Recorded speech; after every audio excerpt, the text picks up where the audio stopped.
신학적으로도 이 평등의 문제는 하나님을 무시합니다. 두 번째로는 하나님의 형상을 파괴한다는 사실입니다.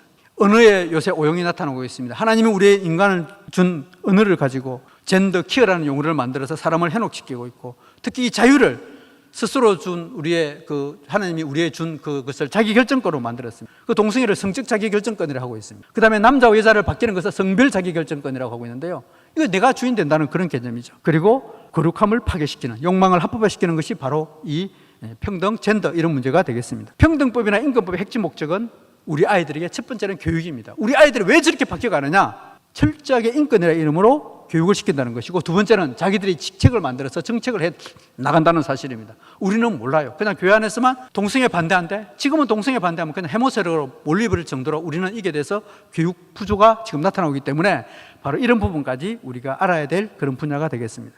이분이 이제 안드레아 윌리엄스인데요, 우리나라 최초 동성애 문제가 이렇게 심각하다는 것을 영국의 사례를 가지고 흩뜨렸습니다. 이 김성규 장로님이 2015년 때 이분을 최초로 모셔가지고 우리나라 교회를 돌면서 이 안드레아 윌리엄스가 영국의 심각한 사태를 외치게 되었거든요. 이분이 이제 두 번째로 왔을 때 이제 그때 이분을 통해서 제가 들었던 이야기가 있습니다. 그러면서 영국과 똑같이 가고 있는 한국, 그래서 이걸 막아야 된다 이렇게 이야기하고 있습니다. 먼저 동성애 축제, 인권 조례나 법, 군대나 경찰의 동성애가 합법화되고 그 다음에 평등법이 되면서 영국 교회가 이렇게 무너졌다. 그래서 이런 단계를 반드시 막아야 된다라고 이렇게 이야기하고 있습니다. 어쩌면 똑같이 지금 가고 있다는 사실입니다. 우리가 여기서 더 심각한 것은 우리가 지금 북한이라는 세계 10대 종교에 있는 그 주체교까지 우리나라에 영향을 미치고 있다는 사실입니다. 여러분, 여기 인권조례 나와 있지 않습니까? 우리나라 인권조례가 243개 주제에서 지금 제가 지금 따져보니까 약 한 118개가 지금 통과되어 있더라고요. 근데 그게 이제 법적인 근거가 없는데 인권정책 기본법이 들어오면 이게 자동적으로 합법화 돼버려요.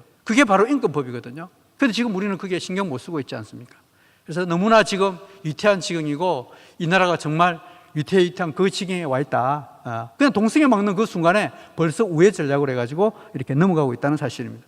그리고 우리나라는 특히 더 전 세계적으로 보기 드문 게 우리나라만큼 이단이 많은 데가 없지 않습니까? 그 이단에 대해서도 우리가 또 대처해야 된다는 사실입니다. 마지막 세 번째 주제입니다. 아프간 사태의 교훈. 제가 이제 그 서남아시아 쪽에 이제 우리나라가 반드시 핵을 보유해야 된다. 그래야 우리나라가 전 세계적으로 이 한반도에서 지정학적으로 우리나라 위치가 있기 때문에 인도나 파키스탄처럼 단 한 벌의 핵을 가지고 있지만 핵 보유 국가로 인정을 받는 있는 국가이거든요. 이제 그것 때문에 제가 이제 국방대학원에서 논문도 썼고, 이제 그것 때문에 제가 공부를 했습니다. 그러면서 이 서남아시아 쪽에 연구를 하면서 아프간 사태를 연구했는데요. 하는 건 다들 알고 있는데 이 평화협정에 대해서 제가 좀 여러분에게, 우리 목사님들이 좀 알아야 될 것 같아서 설명을 드리겠습니다. 여러분, 아프간 사태하면 비행기 날개 타고라도 탈출하겠다는 참 무모한 그런 건 너무 사람들에게 충격적이 있지 않습니까? 그리고 아기만 살리게 달라고 철정밖에 던지면서 많은 사람, 전 세계 국민들에게 감동과 안타까움을 남겨줬던 사건. 그리고 아프간에 태어난 이후로 천천히 죽겠다 10대 소녀의 눈물. 인스타그램에서 많은 사람들의 동정을 받았던 그 사실 잘 알 겁니다. 그리고 탈레반 정부 훈련 1호가 15세부터 45세 모든 여성은 정부 소유라 해서 그 여성을 결혼하는 사람을 불러가지고 탈레반 그 전사들에게 나눠준다. 이 문서가 떴을 때 전 세계가 경악을 했습니다. 자, 그러면서 이제 여기서 우리가 그러면 왜 이렇게 됐느냐? 아프간 사태 나와서 야, 미군 철수하면 안 돼. 그래서 우리나라는 미군 철수 전 세계적으로 가장 큰 팽택 기지도 있고, 그래서 중국도 있고, 그래서 철수 안 할 것이다. 그런데요, 그보다 더 무서운 하나의 비밀은 이 평화협정에서부터 비롯되었다는 사실입니다. 이번 사태가 일어나기 1년 4개월 전에 미국과 아프간 사이에 평화협정을 체결하게 됩니다. 그런데 결론은 미국만 철수하고 평화협정은 휴지가 됐다는 사실입니다. 평화를 싫어하는 사람은 아무도 없습니다. 그런데 반드시 평화협정은 전쟁을 가져온다는 사실입니다. 제가 그걸 좀 증명을 드리겠습니다. 여러분, 신지학계 알 겁니다. 데오소스픽 해가지고 좋은 말로 신지학계지만은 우리로 이야기하면 루시퍼를 이제 연구하는, 악마를 연구하는, 그렇게 하면 되겠습니다. 앨리슨 베일리가 창설자인데요. 이 사람이 만든 게 1922년에 루시스 트러스트라는 단체를 만들었습니다. 지금도 가면 이 홈페이지예요. 그 사람이 이제 여러분 영원한 지혜, 하나님 빼면 영원한 지혜죠. 뉴 에이지 운동의 데모인데 지금 유엔 경제사회의 NGO 기구로서 6천 명의 직원을 두고 많은 교재를 출판하고 있습니다. 이 교재 보면 사랑과 빛의 계획이 이루어지게 하라 가지고 유명한 단체입니다.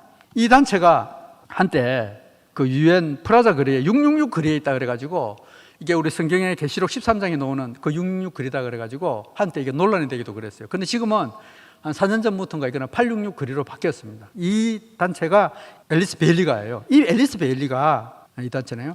앨리스 베일리가 이 책을 지었어요. 전쟁과 평화라는 책을 지었어요. 톨스토이가 지금 뭐 전쟁과 평화 아니고 전쟁과 평화를 지었는데 거기에 보면 인간관계의 최고의 관심은 평화이다.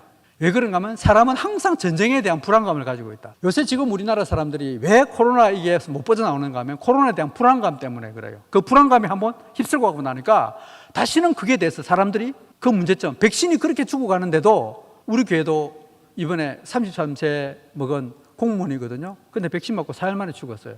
오늘 우리 실행위원장님이 박경민 목사님 오늘 그 장례식을 하고 있어요. 지난주에도 그 앞에 같이 예배 드렸는데 같이 백신 맞고 4일 만에 죽어버렸어요. 말도 못하고 그 장로님하고 그 권사님이 공무원 시험했다고 얼마나 기뻐했습니까? 이게 진짜 현실이거든요.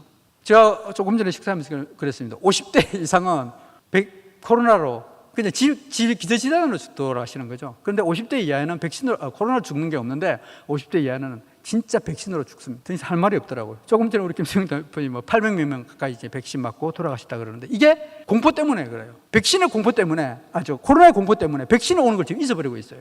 사람들은, 인간은 전쟁에 대한 두려움, 공포 때문에, 우리도 6.25 전쟁 공포 때문에 무조건 전쟁은 막아야 된다. 이걸 이용해서 인간관계에서 최고의 관심을 평화를 내세우라. 평화를 이용하면 지배와 사람들을 끌어모을 수 있을 것이다. 이거 앨리스 베일리가 그런 이야기를 했습니다.